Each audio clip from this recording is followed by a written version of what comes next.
Bonjour tout le monde. Aujourd'hui, je vous présente un outil pour aider à la gestion des émotions. L'outil s'appelle l'action contraire. Dans le fond, pour débuter, je vais juste vous donner une petite base au niveau du fonctionnement des émotions. Les émotions, c'est souvent associé à une impulsion aussi d'agir. Donc, on se rend compte que quand on se sent en colère, qu'on vit l'émotion de la colère, on va vouloir agir avec cette colère-là. Donc, c'est-à-dire utiliser des mots qui sont plus violents, avec un ton de voix plus agressif, ou même des fois poser des actions violentes. Ça, c'est pour ce qui est de la colère, mais vous allez voir qu'à travers les différentes émotions, on peut en venir à agir de façon à d'être influencé dans nos actions par cette émotion-là. Donc, pour débuter, je vais vous expliquer un petit peu le tableau qui peut vous aider, l'outil. En fait, c'est d'être capable de reconnaître l'émotion. Donc, prendre un temps d'arrêt, puis se dire, OK, présentement, je me sens comment?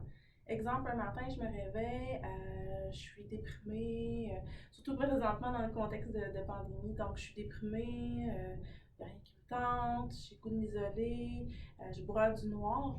Donc là, à ce moment-là, c'est de reconnaître l'émotion. Comment je me sens? Donc, je me sens déprimée, je me sens triste. Est-ce que mon émotion est justifiée? Donc là, il faut avoir une réflexion puis dire, OK, bon, qu'est-ce qui se passe pour moi présentement? OK, oui, je suis isolée à cause du confinement, mais par contre, je peux encore travailler, exemple, de la maison, où j'ai plus accès à mon emploi, mais par exemple, j'ai accès peut-être à la prestation d'urgence. Donc ça, c'est pour l'emploi. Ensuite, est-ce que j'ai la nourriture? Oui, j'ai encore la nourriture, je suis encore en mesure d'y aller moi-même à l'épicerie. J'ai encore des contacts via Facebook ou Messenger, ou des appels vidéo avec les gens que j'aime, je ressens leur support. Donc, quand on évalue ici, si mon émotion est justifiée, dans le cas que je vous présente là, où est-ce que je me sens triste, déprimée, ben, de me sentir aussi triste, aussi déprimée, c'est peut-être pas justifié, considérant que tous mes autres besoins sont répondus. J'ai un toit sur la tête, de la nourriture, je garde contact avec mes proches, c'est plus de l'ennui que je vis. Donc là, dans la situation que je vous décris, par exemple, la tristesse et la déprime à cette intensité-là ne seraient pas justifiées. Puis ça me donne le goût de faire quoi, moi, quand je me sens triste et déprimée? Mais peut-être que ça me donne le goût de m'isoler, de ne pas répondre aux appels de mes proches, de ne pas travailler, même si j'ai la latitude de travailler un peu quand ça m'en donne au courant de la journée tant que je fais mes heures. Mais tu sais, ça peut être que j'ai pas le goût justement de travailler, je vais pas travailler, je vais pas répondre à mes proches, je vais peut-être même pas manger ou très peu manger parce que je me sens déprimée et triste. Donc, c'est ça que ça me donne le goût de faire, de me sentir. C'est ça mon impulsion liée à l'émotion de la tristesse. Ensuite, c'est l'étape suivante dans l'outil, c'est de faire un pour ou contre, un pour et contre. Donc, c'est quoi les pour de me sentir comme je me sens, déprimée, triste? Qu'est-ce que ça m'amène? Ben, malheureusement, on regarde, ça n'amène pas grand-chose parce que je suis pas productive, parce que je m'apitoie un peu sur ma situation, je suis déprimée, je suis triste, je me fais du mal en mangeant pas, en m'isolant. C'est quoi les comptes? Donc, c'est quoi les comptes d'être déprimé ou triste? Ben, ça serait, dans le fond, le compte d'avoir cette émotion-là, c'est que, ben, justement, je me nie, je me fais pas du bien. Donc, ici, c'est assez clair dans la situation, l'exemple que je vous donne. L'émotion de la tristesse et de la déprime à cette intensité-là m'est pas aidante. Donc, qu'est-ce que je vais faire? Je vais faire l'action contraire. Fait que moi, là, je choisis de faire quoi avec cette tristesse-là, cette déprime-là? Mais si, exemple, l'émotion est justifiée, mettons dans un autre exemple où je me sentirais triste et déprimée, mais que j'ai une rupture amoureuse ou je viens de perdre quelqu'un de proche ou une amitié s'est terminée, là, ça serait justifié de me sentir triste et déprimée. Ça serait justifié que j'ai pas le goût de faire rien, que j'ai pas le goût de répondre, j'ai le goût de prendre un peu soin de moi en prenant du recul. Mais là, si je reviens dans l'exemple que je vous ai donné, où je suis en confinement à la maison, je m'ennuie, puis là, ben, je suis rendue que je déprime puis que je suis triste, mais c'est pas justifié parce qu'il y a encore des choses qui vont bien dans ma vie. Donc, l'action contraire, ça va être quoi? Ça va être de faire l'effort de vivre l'émotion contraire. Dans le cas exemple de la tristesse, de la déprime, ici tristesse, l'émotion contraire, ce serait le bonheur. Donc, pour y parvenir, je vais me rappeler des moments où j'étais particulièrement heureux. Je vais me rappeler des choses qui vont bien dans ma vie, malgré les difficultés qui sont là quand même. Je vais focuser sur les choses de positif. Ah, ben j'ai un ami que ça fait longtemps que j'ai pas de nouvelles, qui m'a demandé comment j'allais. Donc, je vais peut-être pouvoir lui parler au courant de la journée. Donc, c'est vraiment d'essayer de faire l'effort au niveau ici de l'émotion contraire. C'est de faire l'effort de vivre la joie, de vivre du bonheur, même s'il faut se forcer. Ensuite, on va aussi essayer de modifier notre pensée un petit peu, dans le sens qu'au lieu de broyer du noir, oh non, c'est une autre journée de confinement, une autre journée à rien faire, une autre journée de perdu, ça va être de dire, ok, ben exemple, comment je peux utiliser cette journée-là pour m'apporter un peu de joie, un peu de bonheur, ou au moins un sentiment d'accomplissement. Fait que là, je viens modifier ma pensée, j'essaie de voir la situation d'un autre regard, d'un autre œil. Puis les comportements contraires. Donc, quand je suis déprimée, quand je suis triste, j'ai envie de me recroqueviller sur moi-même, de m'isoler, de vivre ma douleur, vivre ma peine. Alors là, si je vais avoir le comportement contraire, c'est-à-dire avoir un comportement qui reflète du bonheur ou de la joie, et dans ce cas-là, je vais contacter quelqu'un, je vais faire une peinture, je vais faire un passe-temps qui me plaît, je vais agir dans mes actions avec l'émotion que je veux aller chercher, qui est le bonheur. Ça, c'est l'explication pour la tristesse. J'ai fait un peu le tour pour vous montrer un peu comment ça fonctionne, mais on peut le faire aussi pour la honte. Donc, je ressens de la honte. Est-ce que cette émotion-là est justifiée? Bon, ben, exemple, ça fait un petit bout, j'ai oublié de demander des nouvelles de ma bonne amie. Donc là, je ressens de la honte, de la culpabilité, je m'en veux.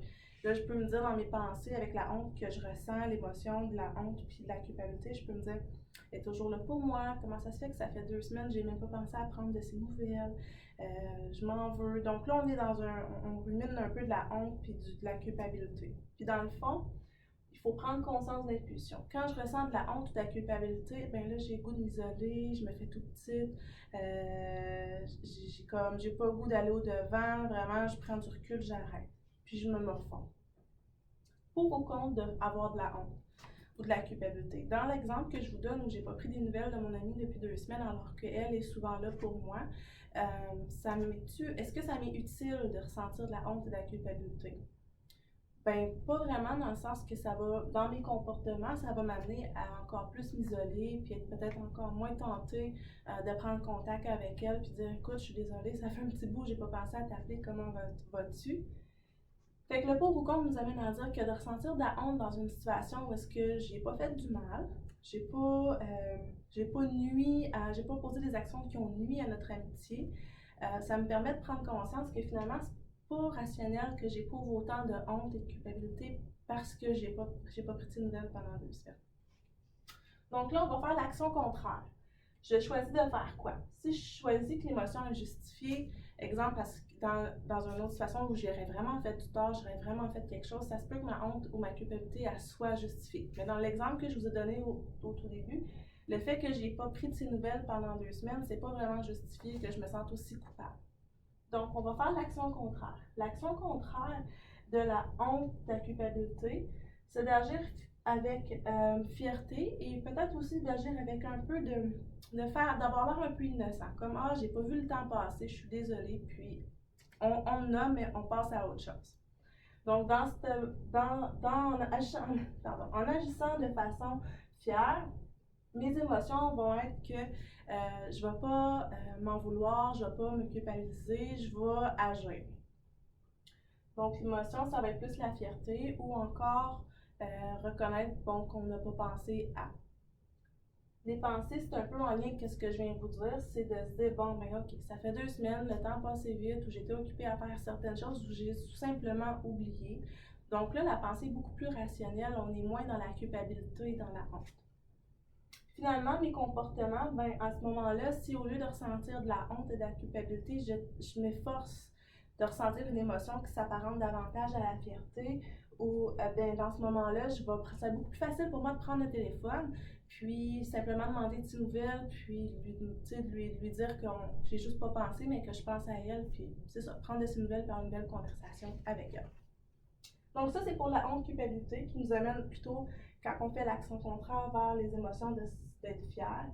Finalement, l'autre émotion que je voulais vous parler, ça c'est les 4 qui reviennent le plus souvent dans le schéma des émotions négatives, c'est celle de la peur. Donc là, si j'ai peur, reconnaître l'émotion, comment je me sens? Ben là, j'ai peur, exemple, j'ai peur de perdre mon emploi. Bon. Est-ce que mon émotion est justifiée? Ben pourtant, mon patron me dit qu'il n'y avait pas d'inquiétude, que je vais garder mon emploi, qui doit me mettre au chômage à cause qu'il y a moins de travail par rapport à, exemple, l'histoire de la pandémie. Donc là, oui, j'ai une peur, elle est justifiée. J'ai l'impulsion de faire quoi? Quand on a peur, on a le goût de se sauver. La plupart du temps, là, ça fonctionne comme ça. Quand on a peur, on a le goût de sauver, de se retirer, de se cacher. Donc là, est-ce que c'est la bonne action à poser par rapport à ma peur? Donc là, je fais un pour ou contre. Est-ce que la peur, c'est la meilleure émotion à ressentir dans le contexte? Mais si mon employeur me dit qu'il compte me reprendre après la pandémie, puis que j'ai encore mon travail, c'est juste que leur niveau de production va diminuer, puis que c'est temporaire, d'avoir le goût de me sauver, de chercher un autre emploi, de partir, tout ça, c'est pas justifié parce qu'il m'a assuré, puis j'ai un bon lien. Exemple, ça fait plusieurs années que je travaille là.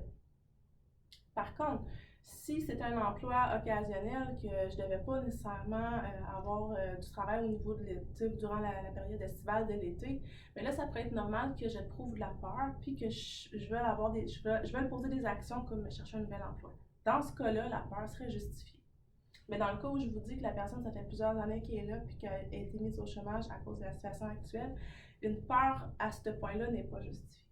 Donc, l'action contraire, je choisis de faire quoi avec ma peur? Donc, est-ce que j'ai le goût de l'agir ou de l'observer et agir autrement? Fait que dans le cas où est-ce que je suis quand même rationnelle puis je suis capable de comprendre que c'est la situation actuelle puis que je vais retrouver mon emploi, mais là, ça serait indiqué de faire l'action contraire pour sortir de ma peur qui me donne le goût de m'enfuir, de me cacher. Fait que là, à ce moment-là, l'action contraire de la peur va être en confiance. Donc, faire confiance. Fait que là, on se ramène dans nos pensées, là, on se ramène, bon, mais mon boss me dit que je faisais un bon travail, il est fier de moi, il m'apprécie beaucoup, il me demande des fois mon opinion. Donc, je me ramène à ces pensées-là qui vont me rassurer puis qui vont éloigner ma peur. Et aussi au niveau des comportements. Alors là, au lieu d'avoir peur de vouloir me cacher, de me retirer, de ne pas répondre, au contraire, je vais prendre les devants, je vais agir avec confiance. Donc, je peux demander à contacter mon boss pour lui demander des nouvelles, pour voir s'il pense que l'emploi va reprendre bientôt, puis sinon, il voit une autre façon de reprendre les choses. Donc, ça va mettre plus dans de l'action, puis d'avoir confiance. Donc, au lieu que mes pensées soient toujours axées sur mes peurs, puis de ruminer ça à journée longue, ben, je vais avoir confiance, puis mon esprit va être plus libre, plus disposée à penser à d'autres choses qui vont m'apporter plus de joie, plus de bonheur et un sentiment de confiance, sécurité. Donc, c'est un petit survol très rapide là, de ce qu'est l'habileté, action contraire, pour vous aider des fois à faire face aux émotions qui sont difficiles à gérer, puis pas toujours agréables, puis que dans beaucoup de situations ne nous amènent pas à nous sentir bien et ne nous amènent pas à être productifs ou efficaces dans notre quotidien. Donc, j'espère que vous avez aimé ma petite présentation. Puis, sur ça, je vous souhaite une très belle journée.